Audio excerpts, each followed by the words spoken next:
PTC news में तुहाडा स्वागत है। अज असीं हाज़र होए हां एक अहम मुद्दे नूं लैके पराली दा प्रदूषण, इहदी समस्या अते हल। साडे नाल विशेष पैनल मौजूद है। श्रोमणी गुरुद्वारा प्रबंधक कमेटी के मैंबर हैगे ने सुरजीत सिंह गढ़ी, उन्हां दे नाल खेती विरासत मिशन के डॉक्टर अमर सिंह आज़ाद जो डॉक्टर भी ने पेशे तो, सुखविंदर पप्पी जी बैठे ने संगरूर तो आए ने, ऑर्गैनिक फार्मिंग करते हैं, तो गुरमीत सिंह भट्टीवाल जो भारतीय किसान यूनियन डकोंदा के मीत प्रधान ने। साडे नाल एक विशेष मेहमान भी जुड़ गए ने, पंजाबी यूनिवर्सिटी पटियाला के आर्थिक जोड़े इकोनॉमिक्स डिपार्टमेंट हैगा उन्हां दे प्रोफैसर केसर सिंह भंगू। उन्हां दा जाणांगे सारे जोड़े पैनल हैगे ने, सारे जोड़े मेहमान हैगे ने, उन्हां तो समस्या बारे जाणांगे कितनी वड्डी पराली दी समस्या हैगी है और किस तरीके दे नाल इहनूं हैंडल किया जाएगा।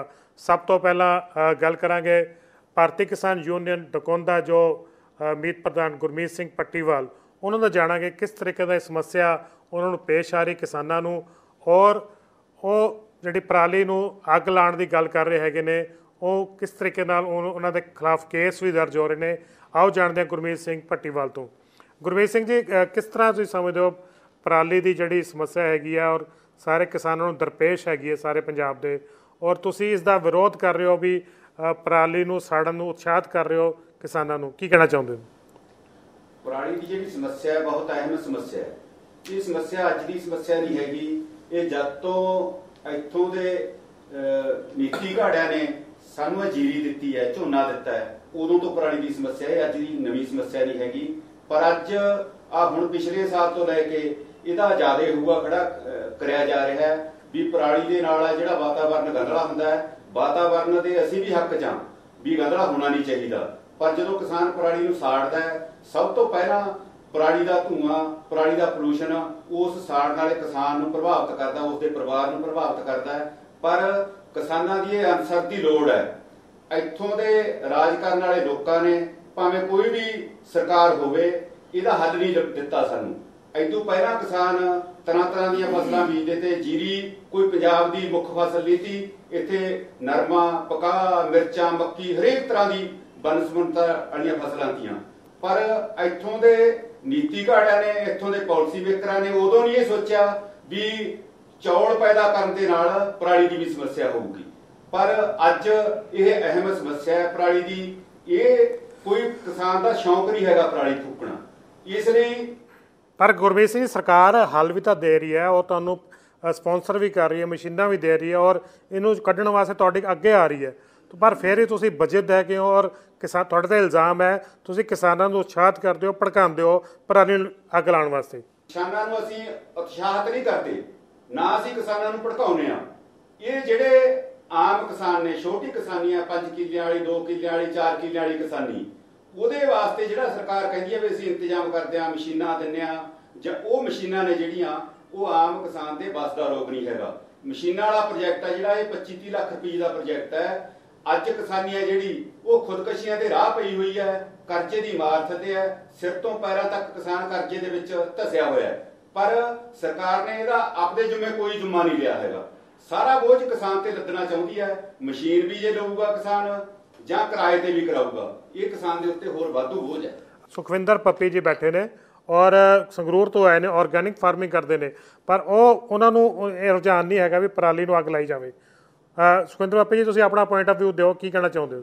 खेती विरासत मिशन दे नाल जुड़ के पंजाब दे विच कोई 3000 किसान जिहड़ा हैगा इदां हैगा जिहड़ा पराली नूं अग नहीं लाउंदा, और उहदे विच असीं 2-3 चीज़ां करदे हैगे आ।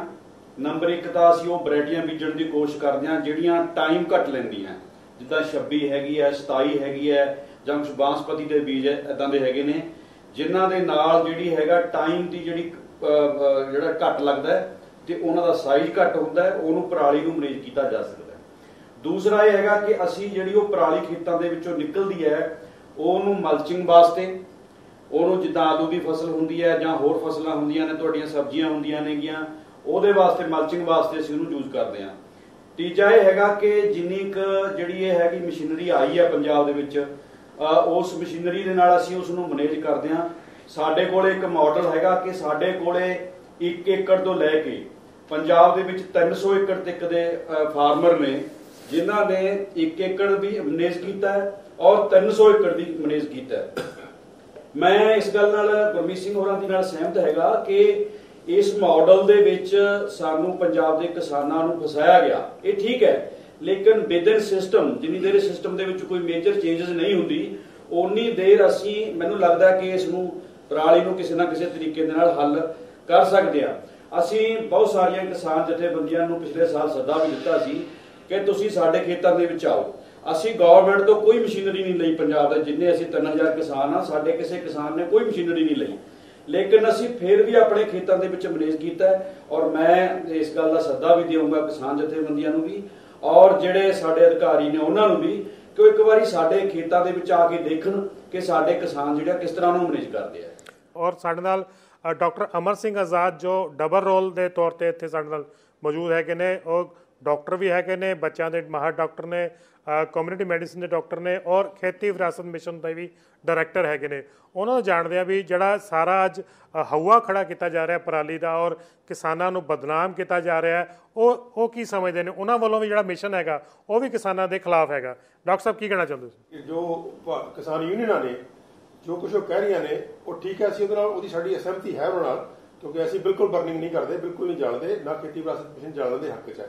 ਪਰ ਅਸੀਂ ਇਸ ਗੱਲ ਦੇ ਬਿਲਕੁਲ ਹੱਕ 'ਚ ਨਹੀਂ ਹੈ ਕਿ ਕਿਸਾਨਾਂ ਤੇ ਕੇਸ ਪਾਇਆ ਜਾਣ ਜਾਂ ਉਹਨਾਂ ਨੂੰ ਡਰਾਇਆ ਧਮਕਾਇਆ ਜਾਵੇ। ਇੱਕ ਮੂਵਮੈਂਟ ਬਣਾ ਕੇ, ਲਹਿਰ ਬਣਾ ਕੇ ਗੱਲ ਨੂੰ ਹੱਲ ਕਰਨਾ ਚਾਹੀਦਾ।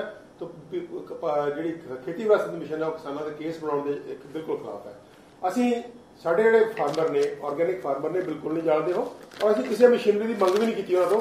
ਅਸੀਂ ਆਪਣੇ ਪੱਧਰ ਤੇ ਹੀ ਇਹਨੂੰ ਹੱਲ ਕੀਤਾ। ਸਮੱਸਿਆ ਬਹੁਤ ਵੱਡੀ ਹੈ, ਇਹਨੂੰ ਬਿਲਕੁਲ ਨਹੀਂ ਜਾਣਨਾ ਚਾਹੀਦਾ। ਪ੍ਰਦੂਸ਼ਣ ਇੱਕ ਸਮੱਸਿਆ ਹੈ। ਪ੍ਰਦੂਸ਼ਣ ਜਿਹੜਾ ਹੈਗਾ ਉਹ ਤਾਂ ਜਿਹੜਾ ਜੋ ਬਿਮਾਰ ਕਰਦਾ ਹੈ ਸੂਖਸ਼ਮ ਜੀਵਾਂ ਤੋਂ ਲੈ ਕੇ ਮਨੁੱਖ ਤੱਕ ਉਹਦਾ ਬੜਾ ਅਸਰ ਪੈਂਦਾ ਹੈ ਜਿਹੜੇ ਪ੍ਰਦੂਸ਼ਣ ਦਾ। ਪਰ ਉਸ ਤੋਂ ਪ੍ਰਦੂਸ਼ਣ ਤੋਂ ਇਲਾਵਾ ਵੀ ਜਿਹੜੀ ਹੈ ਪਰਾਲੀ ਸਾੜਨਾ ਜਿਹੜਾ ਉਹ ਗੈਰ ਕੁਦਰਤੀ ਹੈ, ਕੁਦਰਤ ਵਿਰੋਧੀ ਹੈ, ਕਿਉਂਕਿ ਪਰਾਲੀ ਜਿਹੜੀ ਹੈ ਬਹੁਤ ਵੱਡੀ ਇੱਕ ਸਾਡੀ ਜਾਇਦਾਦ ਹੈ ਜਿਹੜੀ ਕਿ ਮਿੱਟੀ ਦੇ ਵਿੱਚ ਵਾਪਸ ਜਾਣੀ ਚਾਹੀਦੀ ਹੈ ਕਿਸੇ ਨਾ ਕਿਸੇ ਸ਼ਕਲ 'ਚ। ਗੱਲ ਕਰਦੇ ਹਾਂ ਸੁਰਜੀਤ ਸਿੰਘ ਗੜੀ ਹੋਣਾ ਨਾਲ ਜੋ ਸ਼੍ਰੋਮਣੀ ਗੁਰਦੁਆਰਾ ਪ੍ਰਬੰਧਕ ਕਮੇਟੀ ਦੇ ਮੈਂਬਰ ਨੇ। ਸ਼੍ਰੋਮਣੀ ਗੁਰਦੁਆਰਾ ਪ੍ਰਬੰਧਕ ਕਮੇਟੀ ਵੀ ਆਰਗੈਨਿਕ ਫਾਰਮਿੰਗ ਨੂੰ ਉਤਸ਼ਾਹਿਤ ਕਰਦੀ ਹੈ, ਪਰ ਦੂਜੇ ਪਾਸੇ ਇਹ ਕਿਸਾਨਾਂ ਦੇ ਪ੍ਰਧਾਨ ਵਿੰਗ ਦੇ ਪ੍ਰਧਾਨ ਵੀ ਹੈਗੇ ਨੇ। ਕੀ ਕਹਿਣਾ ਚਾਹੁੰਦੇ ਹੋ ਤੁਸੀਂ? ਜਿਹੜੀ ਕਿਸਾਨਾਂ ਦੀ ਪਰਾਲੀ ਸਾੜਨ ਵਾਲੀ ਗੱਲ ਹੈ, ਅੱਜ ਮੈਂ ਇਸ ਗੱਲ ਤੇ ਬਹੁਤ ਦੁੱਖ ਲੱਗਦਾ ਕਿ ਦੇਸ਼ ਦਾ ਢਿੱਡ ਭਰਨ ਵਾਲੇ ਕਿਸਾਨ ਨੂੰ ਪਰਾਲੀ ਦੇ ਨਾਂ ਤੇ ਜੋ ਜਲੀਲ ਕੀਤਾ ਜਾ ਰਿਹਾ, ਮੈਂ ਸਮਝਦਾ ਕਿ ਉਸ ਦੀ ਜਿੰਨੀ ਨਿੰਦਾ ਕੀਤੀ ਜਾ ਸਕੇ ਘੱਟ ਹੈ। ਅਸੀਂ ਵੀ ਵਾਤਾਵਰਣ ਪ੍ਰੇਮੀ ਆ। ਕੋਈ ਵੀ ਜਿਸ ਤਰ੍ਹਾਂ ਸਾਹਿਬ ਗੁਰਮੇਲ ਸਿੰਘ ਉਹਨਾਂ ਨੇ ਕਿਹਾ ਕਿ ਸਭ ਤੋਂ ਪਹਿਲਾਂ ਜਦੋਂ ਪਰਾਲੀ ਨੂੰ ਅੱਗ ਲਾਉਂਦਾ ਹੈ ਤਾਂ ਸਭ ਤੋਂ ਪਹਿਲਾ ਜੋ ਅਸਰ ਹੈ ਪਰਾਲੀ ਨੂੰ ਅੱਗ ਲਾਉਣ ਵਾਲੇ ਕਿਸਾਨ ਤੇ ਪੈਂਦਾ ਹੈ। ਪਰ ਕਿਸਾਨ ਦੀ ਇੱਕ ਬਹੁਤ ਵੱਡੀ ਮਜਬੂਰੀ ਹੈ ਕਿ ਉਸ ਕੋਲ ਇਸ ਤੋਂ ਬਿਨਾਂ ਕੋਈ ਹੋਰ ਹੱਲ ਨਹੀਂ। ਜਿਸ ਤਰ੍ਹਾਂ ਸਾਡੇ ਭਰਾ ਗੱਲ ਕਰਕੇ ਗਏ ਨੇ, ਡਾਕਟਰ ਸਾਹਿਬ ਵੀ ਗੱਲ ਕਰਕੇ ਗਏ ਨੇ ਕਿ ਕਿਸਾਨਾਂ ਕੋਲ ਹੱਲ ਦੀ ਗੱਲ, ਮੈਂ ਤਜਰਬੇ ਦੇ ਤੌਰ ਤੇ ਕਹਿ ਸਕਦਾ ਕਿ ਪਿਛਲੇ ਸਾਲ ਅਸੀਂ ਖੇਤੀ ਜੋ ਪਰਾਲੀ ਨੂੰ ਬਿਨਾਂ ਅੱਗ ਲਾਉਣ ਤੋਂ ਇੱਕ ਤਜਰਬਾ ਕੀਤਾ ਸੀ ਔਰ ਉਸ ਦੇ ਵਿੱਚ ਜਦੋਂ ਕਣਕ ਦੀ ਬਿਜਾਈ ਕੀਤੀ, ਪਹਿਲੀ ਗੱਲ ਤਾਂ ਉਸ ਦਾ ਜੋ ਜਮਾਓ ਸੀ ਉਹ ਘੱਟ ਸੀ ਔਰ ਦੂਸਰਾ ਜਦੋਂ ਪਾਣੀ ਲਾਇਆ ਤਾਂ ਉਸ ਨੂੰ ਚਿੱਟੀ ਸੁੰਡੀ ਲੱਗ ਗਈ, ਕਿਸਾਨ ਦਾ ਖਰਚਾ ਵੱਧ ਗਿਆ, ਉਸ ਤੇ ਸਪਰੇਅ ਕੀਤੇ ਔਰ ਬਾਅਦ ਵਿੱਚ ਜਦੋਂ ਝਾੜ ਹੋਇਆ ਸਿਉਂਕ ਲੱਗੀ, ਬਾਕੀ ਖੇਤਾਂ ਨਾਲੋਂ ਉਸ ਦਾ ਜੋ ਝਾੜ ਸੀ ਉਹ ਘੱਟ ਸੀ। ਇਸ ਲਈ ਮੈਂ ਸਮਝਦਾ ਕਿ ਕਿਸਾਨ ਨੂੰ ਕੋਈ ਪਰਾਲੀ ਨੂੰ ਅੱਗ ਲਾਉਣ ਦਾ ਉਹਨਾਂ ਨੂੰ ਸ਼ੌਕ ਨਹੀਂ, ਇਹ ਉਹਨਾਂ ਦੀ ਮਜਬੂਰੀ ਬਣ ਚੁੱਕੀ ਹੈ। ਔਰ ਸਭ ਤੋਂ ਵੱਡੀ ਗੱਲ ਇਹ ਹੈ ਕਿ ਕੈਪਟਨ ਅਮਰਿੰਦਰ ਸਿੰਘ ਹੁਣੀ ਇਸ ਗੱਲ ਨੂੰ ਖੁਦ ਪ੍ਰਵਾਨ ਕਰ ਚੁੱਕੇ ਨੇ ਕਿ ਕਿਸਾਨਾਂ ਦੀ ਅੱਗ ਲਾਉਣ ਦੀ ਜੋ ਮਜਬੂਰੀ ਹੈ ਉਸ ਦਾ ਹੱਲ ਕਰਨ ਦੇ ਲਈ ਉਹਨਾਂ ਨੇ ਸੈਂਟਰ ਸਰਕਾਰ ਤੋਂ ਬੋਨਸ ਦੀ ਮੰਗ ਕੀਤੀ ਹੈ, ਪਰ ਉਹਨਾਂ ਨੇ ਆਪ ਕੋਈ ਹੱਲ ਕਰਨ ਦੀ ਕੋਸ਼ਿਸ਼ ਨਹੀਂ ਕੀਤੀ। ਸਗੋਂ ਪਹਿਲਾਂ ਦੀ ਤਰ੍ਹਾਂ ਜਿਸ ਤਰ੍ਹਾਂ ਪਹਿਲਾਂ ਕਿਸਾਨੀ ਨੂੰ ਲਾਰੇ ਲਾਏ ਨੇ, ਝੂਠੇ ਵਾਅਦੇ ਕੀਤੇ ਨੇ ਔਰ ਚਾਹੀਦਾ ਉਹ ਸੀ ਕਿ ਉਹ ਕਿਸਾਨਾਂ ਨੂੰ ਬੋਨਸ ਦਿੰਦੇ, ਕੋਈ ਪ੍ਰਬੰਧ ਕਰਕੇ ਦਿੰਦੇ ਕਿ ਕਿਸਾਨ ਪਰਾਲੀ ਨੂੰ ਅੱਗ ਨਾ ਲਾਉਂਦਾ। ਮੈਂ ਸਮਝਦਾ ਕਿ ਇਸ ਤੋਂ ਬਿਨਾਂ ਕਿਸਾਨ ਕੋਲ ਕੋਈ ਹੱਲ ਨਹੀਂ। ਜੋ ਭਰਾ ਸਾਡੇ ਕਹਿ ਰਹੇ ਨੇ, ਹੋ ਸਕਦਾ ਕੋਈ ਛੋਟੀ ਕਿਸਾਨੀ ਜਾਂ ਕਿਸੇ ਢੰਗ ਦੇ ਨਾਲ ਕਿਸੇ ਨੇ ਥੋੜਾ, ਪਰ ਧਰਮ ਵੀ ਆਪਾਂ ਨੂੰ ਆਗਿਆ ਨਹੀਂ ਦਿੰਦਾ ਜੀ। ਜਿਵੇਂ ਗੁਰੂ ਨਾਨਕ ਪਾਤਸ਼ਾਹ ਨੇ 18 ਸਾਲ ਕਰਤਾਰਪੁਰ ਸਾਹਿਬ ਕੇ ਆਰਗੈਨਿਕ ਖੇਤੀ ਕੀਤੀ, ਉਸ ਸਮੇਂ ਤਾਂ ਕੋਈ ਕੀਟਨਾਸ਼ਕ ਨਹੀਂ ਸੀ, ਕੁਛ ਨਹੀਂ ਸੀਗੀ, ਪਰ ਗੁਰਬਾਣੀ 'ਚ ਵੀ ਲਿਖਿਆ ਹੈਗਾ ਪਵਨ ਗੁਰੂ ਪਾਣੀ ਪਿਤਾ, ਤੇ ਉਸ ਹਿਸਾਬ ਨਾਲ ਜਿਹੜਾ ਆਪਣਾ ਧਰਮ ਹੈਗਾ ਉਹ ਵੀ ਇਜਾਜ਼ਤ ਨਹੀਂ ਦਿੰਦਾ ਇਹ ਜਿਹਾ ਕੰਮ ਕਰਨ ਨੂੰ। ਗਗਨ ਜੀ, ਮੈਂ ਸਮਝਦਾ ਕਿ ਸਭ ਤੋਂ ਵੱਡਾ ਧਰਮ ਦੀ ਪਾਲਣ ਕਰਨ ਵਾਲਾ ਕਿਸਾਨ ਤੋਂ ਵੱਡਾ ਕੋਈ ਹੋ ਨਹੀਂ ਸਕਦਾ, ਜੋ 10 ਨੋਹਾਂ ਦੀ ਕਿਰਤ ਕਮਾਈ ਕਰਕੇ ਜਿੱਥੇ ਆਪਣੇ ਪਰਿਵਾਰ ਨੂੰ ਪਾਲਦਾ ਉੱਥੇ ਸਮਾਜ ਲਈ ਬਹੁਤ ਵੱਡਾ ਯੋਗਦਾਨ ਜੋ ਦੇਸ਼ ਦੇ ਅੰਨ ਭੰਡਾਰ ਦੇ ਵਿੱਚ ਪਾਉਂਦਾ ਹੈ। ਮੈਂ ਸਮਝਦਾ ਕਿ ਅੱਜ ਇਹ ਕਿਸਾਨ ਦੀ ਮਜਬੂਰੀ ਬਣ ਚੁੱਕੀ ਹੈ। ਜੋ ਹੁਣ ਪਿਛਲੇ ਦਿਨੀ ਸਰਕਾਰ ਨੇ ਲਾਜ਼ਮੀ ਕਰਤਾ ਕੰਬਾਈਨਾਂ ਤੇ ਜੋ ਸਿਸਟਮ ਲਾਇਆ ਹੈ, ਮੈਂ ਕਹਿ ਸਕਦਾ ਕਿ ਸਾਰੇ ਸੱਜਣ ਇੱਥੇ ਬੈਠੇ ਨੇ, ਜੇ ਕੋਈ ਇਸ ਗੱਲ ਦਾ ਵਾਅਦਾ ਕਰਦਾ ਕਿ ਜੋ ਸਿਸਟਮ ਲਾਇਆ ਉਹ ਠੀਕ ਹੈ, ਮੈਂ ਉਹਨਾਂ ਨੂੰ ਦਿਖਾਉਣਾ ਚਾਹੁੰਦਾ, ਚੱਲਣ ਸਾਡੇ ਨਾਲ। ਅਸੀਂ ਉਹਨਾਂ ਨੂੰ ਟਰੈਕਟਰ ਵੀ ਦਿੰਦੇ ਹਾਂ, ਸਾਰਾ ਕੁਝ ਪ੍ਰਬੰਧ ਕਰਕੇ ਦਿੰਦੇ ਹਾਂ। ਪੰਗੂ ਸਾਹਿਬ, ਕੀ ਸਮਝਦੇ ਹੋ ਸਾਰੇ ਵੀ ਝੋਨੇ ਦੀ ਜਿਹੜੀ ਪਰਾਲੀ ਪੈਦਾ ਹੋ ਰਹੀ ਹੈ ਉਹ ਕਿਸਾਨਾਂ ਲਈ ਕਿੰਨੀ ਘਾਤਕ ਹੈ ਔਰ ਆਮ ਜਨਤਾ ਲਈ ਕਿੰਨੀ ਘਾਤਕ ਹੈ? ਉਹ ਕਿਸਾਨਾਂ ਦੀ ਆਰਥਿਕਤਾ ਤੇ ਕਿੰਨਾ ਕੁ ਅਸਰ ਪਾ ਰਹੀ ਹੈ? ਗਗਨ ਜੀ, ਆਪਾਂ ਨੂੰ ਇਹ ਸਾਰਿਆਂ ਨੂੰ ਜਿਹੜੀ ਸਹਿਮਤੀ ਹੈ ਇਸ ਗੱਲ ਤੇ ਕਿ ਪਿਛਲੇ ਸਮੇਂ ਦੇ ਵਿੱਚ ਕਿ ਜਿਹੜੀ ਪੰਜਾਬ ਦੀ ਖੇਤੀ ਹੈ ਉਹ ਬਹੁਤ ਜਿਹੜੀ ਸੰਕਟ 'ਚ ਹੈ। ਕਿਸਾਨੀ ਵੀ ਸੰਕਟ 'ਚ ਹੈ, ਖੇਤੀ ਵੀ ਸੰਕਟ 'ਚ ਹੈ। ਪਰ ਜਿਹੜੀਆਂ ਗੌਰਮੈਂਟਾਂ ਨੇ, ਉਹ ਭਾਵੇਂ ਪਹਿਲੀ ਗੌਰਮੈਂਟ ਹੋਵੇ ਜਾਂ ਹੁਣ ਵਾਲੀ ਗੌਰਮੈਂਟ ਹੋਵੇ ਜਾਂ ਸੈਂਟਰ ਗੌਰਮੈਂਟ ਹੋਵੇ, ਉਹ ਇਸ ਮਸਲੇ ਲਈ ਸੰਜੀਦਾ ਨਹੀਂ, ਕਿਉਂਕਿ ਕਿਸੇ ਵੀ ਸਰਕਾਰ ਨੇ ਕਿਸਾਨੀ ਨੂੰ ਜਾਂ ਖੇਤੀ ਨੂੰ ਬਚਾਉਣ ਲਈ ਹੁਣ ਤੱਕ ਕੁਝ ਨਹੀਂ ਕੀਤਾ, ਤੇ ਸਿਰਫ ਜਿਹੜੇ ਮਿਸਲੀਡ ਕੀਤਾ ਹੈ ਲੋਕਾਂ ਨੂੰ। ਜਿਵੇਂ ਫਾਰ ਐਗਜ਼ਾਮਪਲ ਕਿ ਜਿਹੜੀ ਪਰਾਲੀ ਦੀ ਸਮੱਸਿਆ ਹੈ ਇਹ ਬਹੁਤ ਗੰਭੀਰ ਸਮੱਸਿਆ ਹੈ, ਕਿਸਾਨੀ ਦੇ ਸੰਕਟ ਤੋਂ ਵੀ ਵੱਡੀ ਸਮੱਸਿਆ ਹੈ, ਕਿਉਂਕਿ ਜਦੋਂ ਇਹਨੂੰ ਆਪਾਂ ਅੱਗ ਲਾਉਂਦੇ ਤਾਂ ਇਹਦੇ ਨਾਲ ਜਿਹੜੇ ਹੋਰ ਲੋਕ ਨੇ, ਜਿਹੜਾ এনवायरमेंट ਹੈ ਉਹ ਪ੍ਰਭਾਵਿਤ ਹੁੰਦਾ ਹੈ। ਹੁਣ ਆਪਾਂ ਗੱਲ ਕਰਦੇ ਹਾਂ ਕਿ ਜਦੋਂ ਇਹ ਕਹਿ ਦਿੰਦੇ ਨੇ ਕਿ ਜੇ ਬੈਸਟ ਪ੍ਰੈਕਟਿਸਿਸ ਦੀ ਗੱਲ ਕਰਦੇ ਆ, ਮੈਂ ਉਹਨਾਂ ਨੂੰ ਸਟ੍ਰੇ ਪ੍ਰੈਕਟਿਸਿਸ ਕਹਿੰਦਾ। ਜਿਵੇਂ ਖੇਤੀ ਜਿਹੜੇ ਆਪਣੇ ਵਿਰਾਸਤ ਮਿਸ਼ਨ ਵਾਲੇ ਭਰਾ ਨੇ ਜਿਹੜੀ ਉਹ ਗੱਲ ਕਹਿੰਦੇ ਨੇ, ਜੇ ਉਹਨਾਂ ਦੀ ਇਹ ਤਕਨੀਕ ਇੰਨੀ ਹੀ ਕਾਮਯਾਬ ਹੁੰਦੀ ਤਾਂ ਉਹਨਾਂ ਨੂੰ ਬੁਲਾ ਕੇ ਕਿਸੇ ਨੂੰ ਦਿਖਾਉਣ ਦੀ ਲੋੜ ਨਹੀਂ। ਪੰਜਾਬ 'ਚ ਸਾਰੇ ਕਿਸਾਨਾਂ ਨੂੰ ਸਰਕਾਰ ਨੇ ਜਾ ਕੇ ਨਹੀਂ ਕਹਿ ਕੇ ਝੋਨਾ ਲਾਓ, ਉਹਨਾਂ ਨੇ ਆਪਣੇ ਆਪ ਦੇਖਿਆ ਕਿ ਇਸ ਝੋਨੇ 'ਚ ਕੋਈ ਫਾਇਦਾ ਹੈ, ਉਹ ਸਾਰਿਆਂ ਨੇ ਹੌਲੀ ਹੌਲੀ ਝੋਨਾ ਜਿਹੜਾ ਲਾਉਣਾ ਸ਼ੁਰੂ ਕਰ ਦਿੱਤਾ। ਜਿਹੜੀ ਤੁਸੀਂ ਦੂਸਰੀ ਪਰਾਲੀ ਦੀ ਗੱਲ ਕਰਦੇ ਕਿ ਇੱਕ ਪੰਜਾਬ ਦਾ ਮੌਸਮ ਜਦੋਂ ਝੋਨੇ ਦੀ ਕਟਾਈ ਹੁੰਦੀ ਆ, ਜਿਵੇਂ ਅੱਜ ਕੱਲ੍ਹ ਆਪਾਂ ਦੇਖਦੇ ਉਹ ਠੰਡਾ ਹੋ ਜਾਂਦਾ ਹੈ, ਤੇ ਝੋਨੇ ਦਾ ਵੋਲੀਅਮ ਇੰਨਾ ਜ਼ਿਆਦਾ ਹੈ ਕਿ ਉਸ ਨੂੰ ਇਸ ਦਾ ਜਿਹੜਾ ਪੀਰੀਅਡ ਕਣਕ ਬੀਜਣ ਦਾ 10 ਤੋਂ 12 ਦਿਨ ਹੀ ਮਿਲਦੇ ਨੇ ਕਿਸਾਨ ਨੂੰ। ਇੰਨੇ ਸਮੇਂ ਦੇ ਵਿੱਚ ਪਰਾਲੀ ਨੂੰ ਬਿਨਾਂ ਅੱਗ ਲਾਏ ਤੋਂ, ਬਿਨਾਂ ਸਰਕਾਰ ਦੀ ਸਪੋਰਟ ਤੋਂ ਕਿਸਾਨ ਆਪਣੇ ਤੌਰ ਤੇ ਉਹਦਾ ਕੋਈ ਹੱਲ ਨਹੀਂ ਕੱਢ ਸਕਦਾ। ਇੱਕ ਮੈਂ ਇੱਥੇ ਬਹੁਤ ਜ਼ੋਰ ਨਾਲ ਗੱਲ ਕਰਨੀ ਚਾਹੁੰਦਾ ਕਿ ਪੰਜਾਬ ਦੀਆਂ ਸਰਕਾਰੀ ਬੱਸਾਂ ਜਾਂ ਹੋਰ ਸਾਰੀਆਂ ਬੱਸਾਂ ਐਡਵਰਟੀਜ਼ਮੈਂਟ ਲਿਖਿਆ ਕਿ ਕਿਸਾਨ ਸਾਰੇ ਦੀ ਸਾਰੀ ਪਰਾਲੀ ਖੇਤ ਵਿੱਚ ਹੀ ਮਿਲਾਉਣ, ਜਿਹੜਾ ਕਿ ਬਹੁਤ ਹੀ ਖਤਰਨਾਕ ਐਡ ਹੈ, ਇਹਨੂੰ ਬੈਨ ਕਰਨਾ ਚਾਹੀਦਾ ਹੈ। ਕਿਸਾਨ ਜਿਹੜਾ ਹੈ ਜਿੰਨੀ ਪਰਾਲੀ ਦਾ ਹੱਲ ਹੈ ਕਿ ਉਹਦਾ ਕੋਈ 10% ਇੱਕ ਸਾਈਡ ਤੇ 10 ਦੂਜੀ ਸਾਈਡ ਤੇ, ਉਹਦਾ ਇੱਕ ਹੱਲ ਨਹੀਂ ਹੈਗਾ। ਕਿਸਾਨ ਆਪਣੇ ਹਿੱਸੇ ਦੀ ਪਰਾਲੀ ਜਿਹੜੀ ਜੜ ਸਮੇਤ ਉੱਪਰ 4-5 ਇੰਚ ਉਹ ਪਹਿਲੇ ਖੇਤ ਚ ਮਿਲਾ ਰਿਹਾ, ਸਦੀਆਂ ਤੋਂ ਮਿਲਾ ਰਿਹਾ, ਜਦੋਂ ਤੋਂ ਕਰਦਾ। ਬਿਲਕੁਲ ਸਾਰੀ ਪਰਾਲੀ ਮਿਲਾਉਣਾ ਜਿਹੜਾ ਗਲਤ ਆ। ਪਰ ਕਿਤੇ ਨਾ ਕਿਤੇ ਸਰਕਾਰਾਂ ਵੀ ਜ਼ਿੰਮੇਵਾਰ ਨੇ ਸਾਰੇ ਮਾਮਲੇ ਨੂੰ ਲੈ ਕੇ, ਕਿਉਂਕਿ ਸਰਕਾਰ ਅੱਗੇ ਕੋਈ ਮੈਕੈਨਿਜ਼ਮ ਲੈ ਕੇ ਨਹੀਂ ਆ ਰਹੀ ਹੈਗੀ। ਬਿਲਕੁਲ ਤੁਹਾਡੀ ਸਹੀ ਗੱਲ ਹੈ ਕਿ ਸਰਕਾਰਾਂ ਇਸ ਲਈ ਜ਼ਿੰਮੇਵਾਰ ਨੇ। ਜਿਹੜਾ ਫਾਰ ਐਗਜ਼ਾਮਪਲ ਕਿ ਕਿਸਾਨ ਨੇ ਜਿਹੜੀ ਆਪਣੀ 5 ਦਿਨ ਲਈ ਮਸ਼ੀਨ ਵਰਤਣੀ ਆ, ਉਹ 361 ਦਿਨ ਉਹਦੀ ਕਿਉਂ ਮੁਰੰਮਤ ਕਰਾਏ, ਕਿਉਂ ਸਾਂਭ ਸੰਭਾਲ ਕਰੇ ਉਹਦੀ? ਜੀ ਬਿਲਕੁਲ ਠੀਕ ਹੈ। ਗੱਲ ਕਰਦੇ ਆ 65 ਲੱਖ ਏਕੜ 'ਚ ਝੋਨਾ ਬੀਜਿਆ ਗਿਆ ਇਸ ਵਾਰੀ, ਔਰ ਜੇ ਪਰਾਲੀ ਦੀ ਆਊਟਪੁੱਟ ਦੀ ਗੱਲ ਕਰੀਏ ਤਾਂ 2 ਕਰੋੜ ਟਨ ਜਿਹੜੀ ਪਰਾਲੀ ਹੈ ਉਹ ਪੈਦਾਵਾਰ ਹੋਏਗੀ। ਔਰ ਇਹਦੇ ਜਿਹੜੇ ਹੱਲ ਦਾ ਗੱਲ ਹੈਗੀ, ਸਿਰਫ 1/4 ਹੱਲ ਮਸ਼ੀਨਾਂ ਉਪਲਬਧ ਨੇ, 3/4 ਬਿਲਕੁਲ ਖਾਲੀ ਛੱਡਿਆ ਪਿਆ। ਉਹ 3/4 ਜਿਹੜੀ ਪਰਾਲੀ ਹੈ ਉਹ ਅੱਗ ਲਾਉਣ ਤੋਂ ਬਿਨਾਂ ਕੋਈ ਚਾਰਾ ਨਹੀਂ ਹੈਗਾ। ਅਸੀਂ ਹੁਣ ਬ੍ਰੇਕ ਦਾ ਵੇਲਾ ਹੋ ਚੁੱਕਿਆ, ਬ੍ਰੇਕ ਲੈਣ ਲੱਗਿਆ। ਬ੍ਰੇਕ ਤੋਂ ਬਾਅਦ ਗੱਲ ਕਰਾਂਗੇ ਕਿਸ ਤਰੀਕੇ ਨਾਲ ਇਹ ਸਮੱਸਿਆ ਜਿਹੜੀ ਇਹਨੂੰ ਹੱਲ ਕੀਤਾ ਜਾਵੇ, ਕਿੰਨੀਆਂ ਮਸ਼ੀਨਾਂ ਉਪਲਬਧ ਨੇ, ਇਹਦੇ ਬਾਰੇ ਚਰਚਾ ਜਾਰੀ ਰਹੇਗੀ। ਬ੍ਰੇਕ ਤੋਂ ਬਾਅਦ ਤੁਹਾਡਾ ਸਵਾਗਤ ਹੈ। ਅਸੀਂ ਚਰਚਾ ਕਰ ਰਹੇ ਹਾਂ ਪਰਾਲੀ ਦਾ ਪ੍ਰਦੂਸ਼ਣ, ਇਹਦੀ ਸਮੱਸਿਆ ਅਤੇ ਹੱਲ। ਗੱਲ ਕਰਦੇ ਹਾਂ ਕਲਰ ਮਾਜਰੀ ਦੇ ਇੱਕ ਪ੍ਰੋਗਰੈਸਿਵ ਫਾਰਮਰ ਸਾਡੇ ਨਾਲ ਮੌਜੂਦ ਨੇ। ਉਹਨਾਂ ਨੇ ਜੁਆਇਨ ਸਾਨੂੰ ਕੀਤਾ ਹੈ ਬੀਰ ਦਲਵਿੰਦਰ ਸਿੰਘ। ਪਿਛਲੇ ਸਾਲ ਉਹਨਾਂ ਨੇ ਪਰਾਲੀ ਨੂੰ ਅੱਗ ਨਹੀਂ ਲਗਾਈ, ਸੰਭਾਲ ਕੇ ਬੇਲਸ ਬਣਾ ਕੇ, ਔਰ ਜਿਹੜੀਆਂ ਬਾਇਓਮੈਸ ਕੰਪਨੀਜ਼ ਹੈਗੀਆਂ ਨੇ ਜਾਂ ਹੋਰ ਕੋਈ ਢੰਗ ਹੈਗਾ ਉਹਨੂੰ ਡਿਸਪੋਜ਼ ਆਫ ਕੀਤਾ, ਔਰ ਕਈ ਮਲਚਰਸ ਨਾਲ ਉਹਨਾਂ ਵਿੱਚੇ ਹੀ ਪਰਾਲੀ ਆਪਣੀ ਮਿਲਾ ਕੇ ਕਣਕ ਦੀ ਬਿਜਾਈ ਵੀ ਕਰ ਦਿੱਤੀ। ਸਾਡੇ ਨਾਲ ਮੌਜੂਦ ਨੇ ਬੀਰ ਦਲਵਿੰਦਰ ਸਿੰਘ, ਕਲਰ ਮਾਜਰੀ ਪਿੰਡ ਨਾਭੇ ਦੇ ਨੇੜੇ ਆ। ਉਹਨਾਂ ਨੂੰ ਪੁੱਛਦੇ ਆ ਵੀ ਕਿਸ ਤਰੀਕੇ ਦੇ ਨਾਲ ਜਿਹੜੀ ਪਰਾਲੀ ਦੀ ਸੰਭਾਲ ਉਹਨਾਂ ਨੇ ਕੀਤੀ ਪਿਛਲੇ ਸਾਲ, ਤੇ ਇਸ ਸਾਲ ਕੋਈ ਹੋਰ ਰਕਬਾ ਵਧਾ ਰਹੇ ਨੇ ਆਸੇ-ਪਾਸੇ ਪਿੰਡਾਂ ਕੋਈ ਹੋਰ ਫਾਰਮਰਸ ਨੂੰ ਤੁਸੀਂ ਜਾਗਰੂਕ ਕੀਤਾ? ਬੀਰ ਦਲਵਿੰਦਰ ਜੀ ਦੱਸੋ ਜੀ। ਜਿਵੇਂ ਯੂਨੀਵਰਸਿਟੀ ਵੱਲੋਂ ਜਾਂ ਹੋਰ ਜਿਹੜੇ ਵੀ ਉਹਦੇ ਸੈਮੀਨਾਰਸ ਹੋਏ ਉਹਨਾਂ ਦੇ ਵਿੱਚ ਮੈਂ ਪਾਰਟ ਵੀ ਲਿਆ ਹੈ ਤਾਂ ਕਿ ਕਿਸਾਨਾਂ ਨੂੰ ਉਸ ਚੀਜ਼ ਲਈ ਜਾਗਰੂਕ ਕੀਤਾ ਜਾਵੇ। ਕਿਉਂਕਿ ਪ੍ਰਦੂਸ਼ਣ ਇੱਕ ਬਹੁਤ ਵੱਡੀ ਸਮੱਸਿਆ ਇਸ ਸਮੇਂ ਤੇ ਮੈਂ ਤਕਰੀਬਨ 5 ਸਾਲਾਂ ਤੋਂ ਆਪਣੇ ਖੇਤ ਦੇ ਵਿੱਚ ਅੱਗ ਨਹੀਂ ਲਾ ਰਿਹਾ ਤੇ ਪਰਾਲੀ ਨੂੰ ਸੰਭਾਲ ਰਿਹਾ ਤੇ ਉਹਦੇ ਵਿੱਚ ਮਤਲਬ ਜਿਹੜਾ ਜ਼ਮੀਨ ਰਿਸਪੌਂਸ ਵੀ ਦੇ ਰਹੀ ਹੈ, ਜਿਹੜਾ ਆਪਾਂ ਸਾਰਾ ਮੱਲੜ ਵਿੱਚ ਮਿਲਾਉਂਦੇ ਆ, ਜ਼ਮੀਨ ਦੀ ਜਿਹੜੇ ਯੂਰੀਆ ਦੀ ਜਿਹੜੀ ਰਿਕੁਆਇਰਮੈਂਟ ਆ ਉਹ ਘਟਦੀ ਜਾ ਰਹੀ ਹੈ ਤੇ ਜਿਹੜੀ ਜ਼ਮੀਨ ਦੀ ਇੱਕ ਕਹਿੰਦੇ ਹੁੰਦੇ ਵਾਟਰ ਰਿਟੈਂਸ਼ਨ ਪਾਵਰ ਜੀ, ਉਹ ਕੀ ਹੈ ਵੀ ਜ਼ਮੀਨ ਆਮ ਆਪਣੀ ਜਿਹੜੀ ਜ਼ਮੀਨਾਂ ਨੇ ਉਹਦੇ ਵਿੱਚ ਇੱਕ ਭਲਾਈ ਚਾਹੀਦੀ ਹੈ ਜਿਹੜੀ ਕਿ ਹੁਣ ਇਸ ਟਾਈਮ ਆਪਣੀ ਜ਼ਮੀਨਾਂ ਦੇ ਵਿੱਚ ਘਟ ਗਈ। ਉਹਦਾ ਇੱਕ ਕੰਸਟੀਟੂਐਂਟ ਹੈ ਸੋਇਲ ਆਰਗੈਨਿਕ ਕਾਰਬਨ, ਜਿਹੜੀ ਜੈਵਿਕ ਮਾਦਾ।